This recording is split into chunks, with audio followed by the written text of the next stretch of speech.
MM Keeravani గారిని సగౌరవంగా వేదిక మీదకి ఆహ్వానం పలుకుతున్నాం. ఈ చిత్రంలో ఆయన పాడమే కాకుండా ఇవాల్టి ఈ ఈవెంట్ని ఆయన విచ్చేయడం అనేది ఎంతో ఎంతో ఆనందదాయకం. సో వారిని సగౌరవంగా వేదిక మీదకి ఆహ్వానం పలుకుతున్నాము. Welcome sir.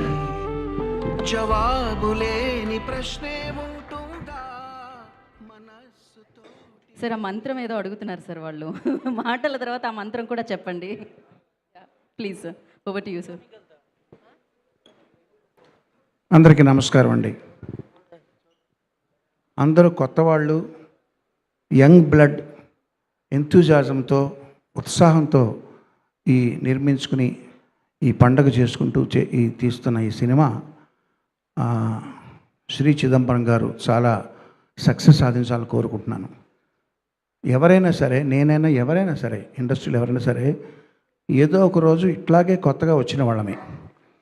పుడుతూనే ఫస్ట్ సినిమాతోనే ఎవరు సెలబ్రిటీలు కారు. సో నేను కూడా మీలో ఒకటిగా భావిస్తూ, నేను ఇండస్ట్రీకి వచ్చింది పాటలు పాడదామని, ప్లేబ్యాక్ సింగర్గా సెటిల్ అవుదామని. కానీ వచ్చిన కొద్ది రోజుల్లోనే అది ఎంత కష్టమైన విషయం తెలిసింది కాబట్టి నా రూట్ మార్చుకుని సంగీత దర్శకుడిగా నేను ఒక ఉపాధి వెతుక్కున్నాను. అయితే ఇప్పుడు ఇన్ని సంవత్సరాలు అయిన తర్వాత, నాకు ఇప్పుడు 65 సంవత్సరాలు 64 సంవత్సరాలండి. ఇప్పుడు ఏంటంటే సంగీత దర్శకత్వం ఉన్న ఉపాధి అయితే, బ్రెడ్ అండ్ బటర్ అయితే, పాటలు పాడడం అనేది హాబీగా పెట్టుకున్నాను. సో వచ్చిన ప్రతి పాట నేను పాడను, ఆ పాట నచ్చాలి. వీరు నన్ను అప్రోచ్ అయినప్పుడు అందులో మెలోడీ నచ్చింది, సాహిత్యం నచ్చింది, అన్నిటికంటే ఆ సినిమా తాలూకు థీమ్ నచ్చింది, ఆ క్యారెక్టరైజేషన్ చెప్పారు. సో అందుకని పాడడానికి ఒప్పుకొని పాడడం జరిగింది. ఈ మధ్య నేను చాలామందికి చెప్తున్న విషయం ఏంటంటే, మీకు నచ్చని, నా దగ్గరికి వచ్చే ఔత్సాహికులకి చెప్పేది, మీకు నచ్చనివి ఏంటని అడుగుతాను. నచ్చని పాటలు, నచ్చని విషయాలు నాకు చెప్పండి అంటాను. ఎందుకంటే నచ్చనివి ఏంటో తెలిసినప్పుడే మీకు నచ్చిన దానికి క్రెడిబిలిటీ ఇస్తాం. ప్రతిదీ మాకు నచ్చిందండి, ప్రతిదీ బాగుందండి అంటే వాళ్ళకి ఒక క్యారెక్టర్ లేనట్టు, వాళ్ళకంటూ ఒక టేస్ట్ లేనట్టు. సో నచ్చనివి మనకి చెప్పేది ధైర్యంగా ఎవరంటే బిజినెస్ అసోసియేట్స్ కాదు, బయట వ్యక్తులు కాదు, ఇంట్లో ఫ్యామిలీ మెంబర్సే మనకి ముఖం మీద చెప్తారు, ఇది బాగోలేదు, ఇది బాగుంది అని చెప్పి. ఈ పాట రిలీజ్ అయిన 5 days 10 days అయిందా రిలీజ్ అయ్యి? 10 days రిలీజ్ అయిన మర్నాటి నుంచి రోజు మా చెల్లెలు పొద్దున్నే ఇది పెట్టుకుని సుప్రభాత నాకు అరగదీస్తుంటే నేను చెప్పా, నీకు ఒకటి నచ్చినప్పుడు అది క్రియేట్ చేసిన వాళ్ళకి ఎక్స్ప్రెస్ చేయడం అనేది అది ధర్మం అని చెప్పి.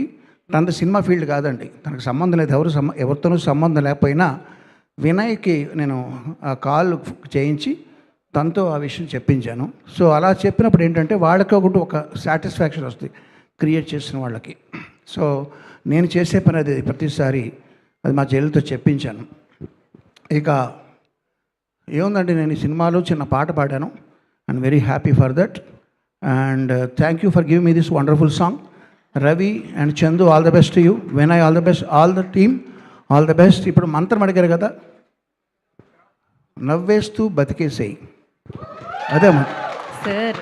Thank you. నేను ఒక రికార్డింగ్ నుంచి వచ్చానండి మిమ్మల్ని సపోర్ట్ చేయడానికి. నేను ప్రత్యేక ఈ పాట నాకు నచ్చింది కాబట్టి ఇప్పుడు వచ్చాను నేను.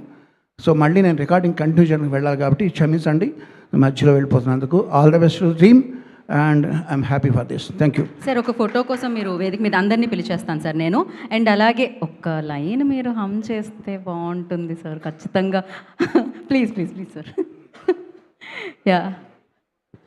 వెళ్ళే దారిలోన ముళ్ళే రావు అంటే ఎలా మరి, ఎలా మరి, చమత్కారమిది చిన్ని జీవితము, ఆరాటాలతో పోరాటము,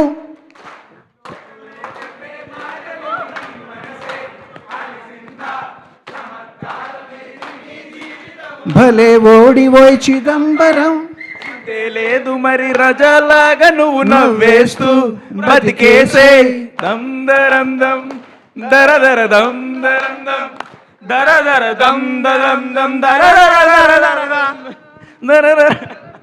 thank you sir, thank you, all the best, thank you. I request